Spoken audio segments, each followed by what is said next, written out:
Hi everyone, new visitor and loyal subscriber alike. My name is Jen. I'm a YouTuber, animation student, Christian, and I am a Homestuck. First thing I want to get out of the way for just a second. All these important updates need to stop happening while major projects are due. You could have waited a week, but no! My semester ended on the 20th. Give me a break. Okay, had to get that out of my system. Sorry, on to actual topics. How do you feel about Homestuck Ending? To be honest, it's been a strange flux of emotions. Part of me is all, finally, it's been 7 years. I can have a break and Hussy can move on to his new idea. However, on the other side of the spectrum, whoa, it's over. I guess the only hiatus I have to wait out for is for Pokemon? I feel sad.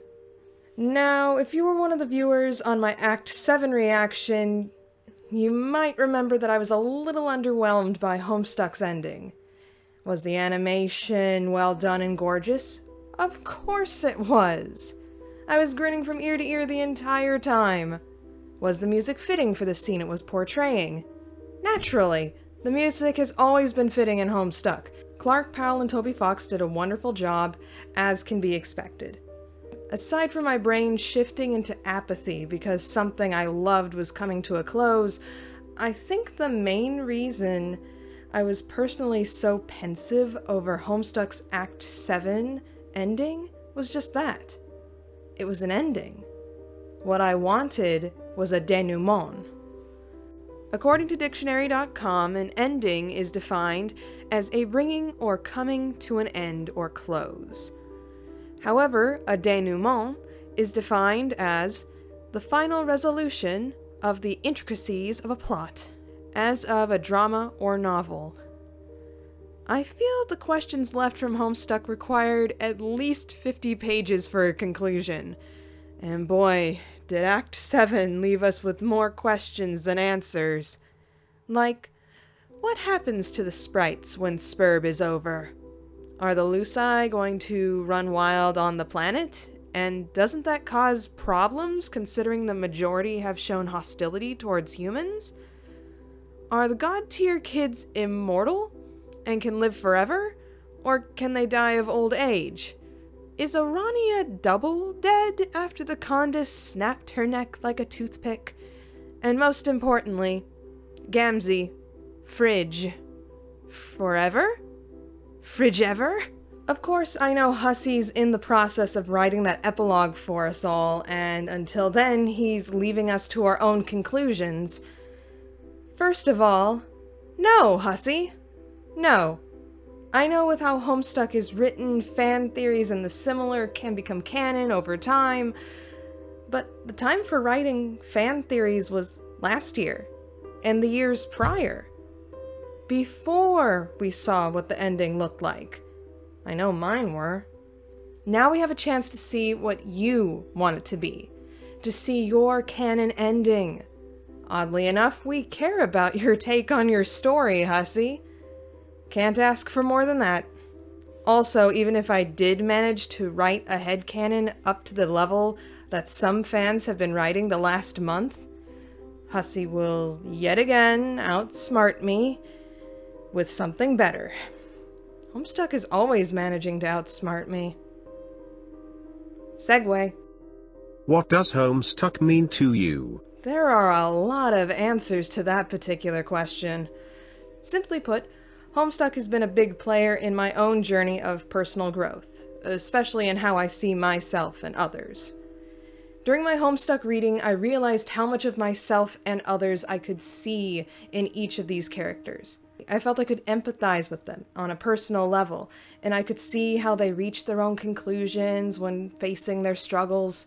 There have been times in my life where I've been like Vriska, stubbornly sticking to my guns even when the path I'm on could lead to self-destruction.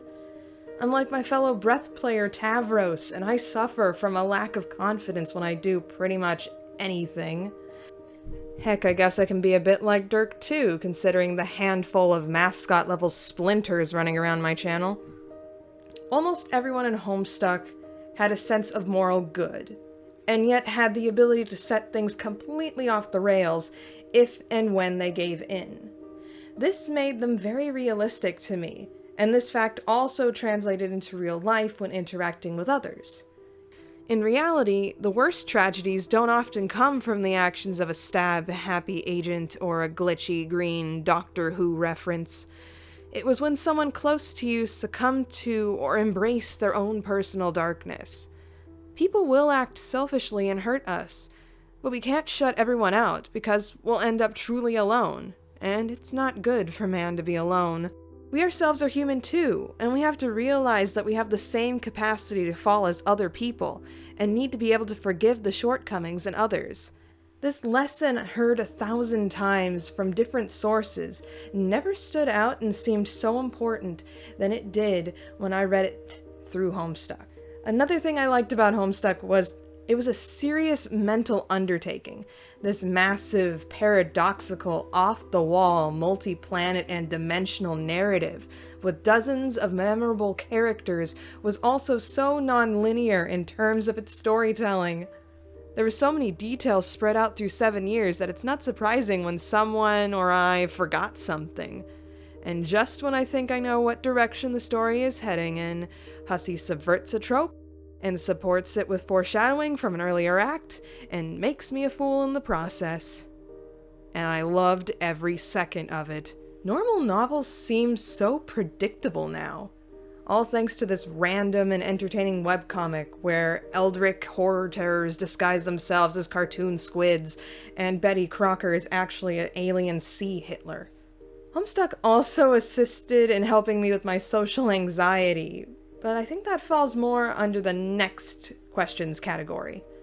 How do you feel about the fandom? Much like any fandom, Homestuck can be a bit eclectic. It's a bit like a bag of trail mix. You'll get the sweet M&M pieces and the healthy raisins that are good for you, but you'll eventually run across a nut. But it's really all in the fun. In all honesty, I was unaware that Homestuck was seen as this cancer of the internet kind of fandom until I brought up the comic with a group of friends days after I first finished reading the comic back in early 2014. They looked terrified that naive little Jenny was so into this garbage that flooded their Tumblr feeds. Not like I haven't been in this kind of situation with a fandom before. After all, I do watch a show with magical ponies learning life lessons about trust and peace, and have Dragon Ball Z fight sequences while Q from Star Trek was trapped by a demon and the sovereign goddesses were literally in hell. We're getting off subject. But yes, childhood friends thought I was weird. Now, I'm usually self-conscious when it comes to things that I like and how people would view my geek-ridden entertainment. But for probably the first time in my life, I didn't care. I was the tallest and probably oldest Roxy Lalonde cosplayer at Fandom that year, and I rocked my hand-knit scarf in the summer heat. I used Homestuck characters in my final project for storyboarding class at Academy of Art University, and got an A-. I even collaborated with my friend Corey, who's shown up on this channel twice. Someone's getting grounded. And we developed an AU and created a short visual novel in Flash, all within a week before my first 413. I do not recommend doing this! Never again! Eventually it got to the point where my friends made me as kind of a gatekeeper to the fandom for their prevalent questions and general amusement. One friend texted me asking, "I'm at Thrift Town right now. This is a Homestuck thing, right?" "Yes." "Okay, what is it and why is it on a prom dress?"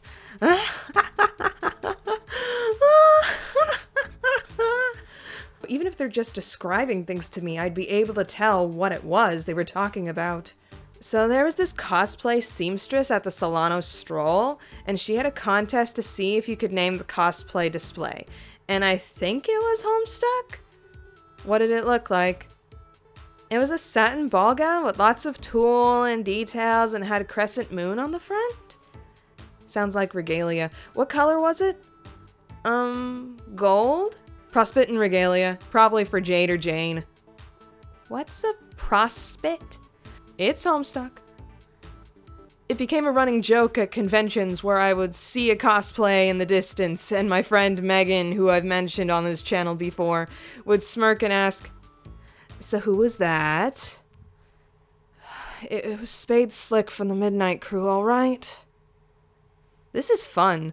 It's a curse. But I have to say my strongest feelings about the Homestuck fandom are mainly attached to YouTube and my channel.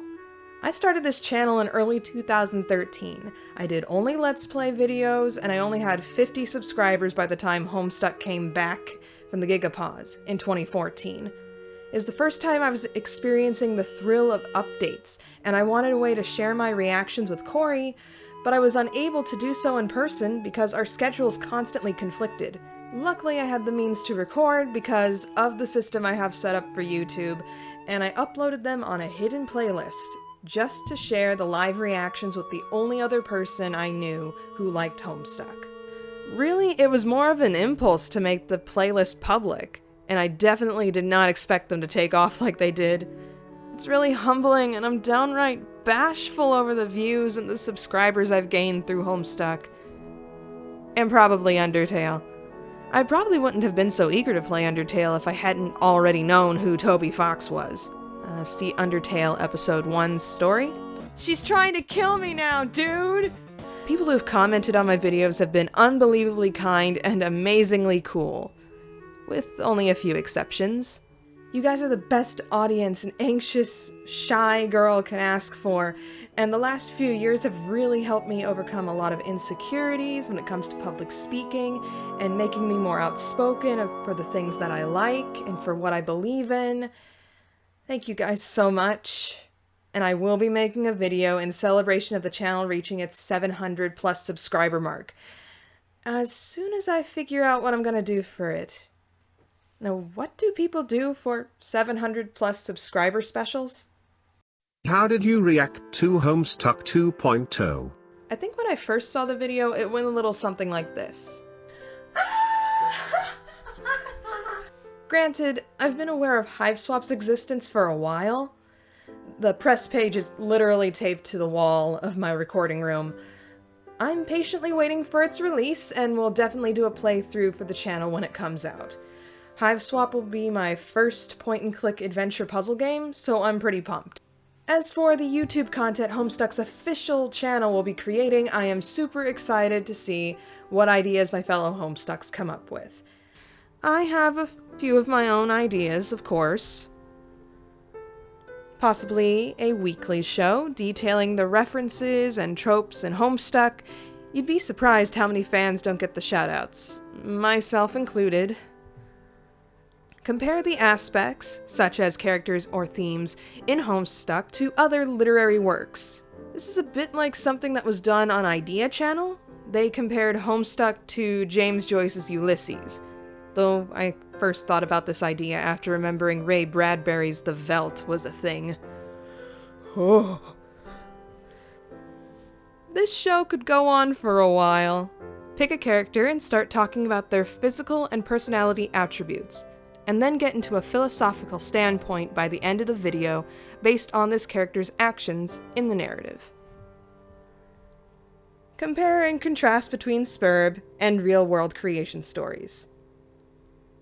Fans submit their personal theories on why events in Homestuck happened the way they did, or the motivations of why characters acted how they did, or how they would have improved a situation in the story. The host then dissects what works and what doesn't in that particular fan theory. This is where I'm scraping the proverbial barrel dry. Many of these would be tongue-in-cheek and self-deprecating humor. You know, the top 10 worst drawn pages or top 10 unexplained things are examples. The lists would most likely be fan-suggested.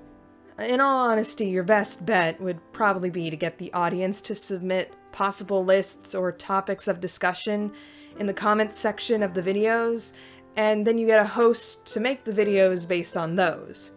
Speaking of which, I am all for hosting a show on Homestuck's official channel. I am hardworking, creative, witty, and I have years of experience in making and editing videos. You can contact me through YouTube or Facebook, link in the description below. But yes, that seems like a good note to end on. A new Let's Play is planned for the summer, as well as several different React series in the works, so look forward to that.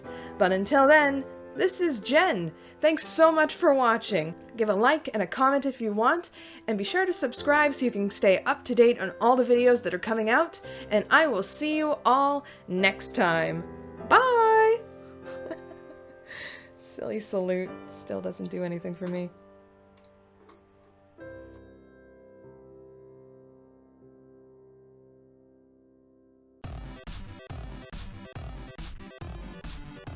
To be honest, it's been a strange flux of strange flux of emotions. Let's try that again.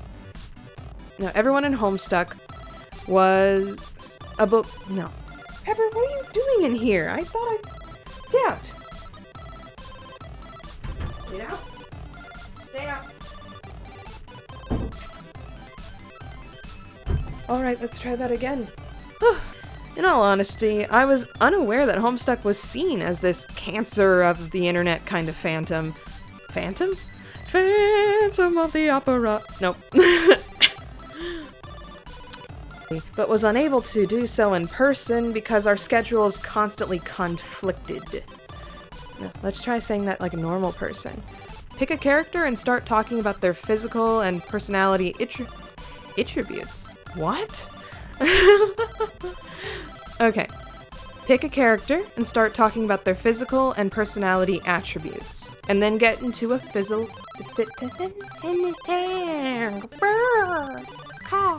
Okay. Start talking about their physical and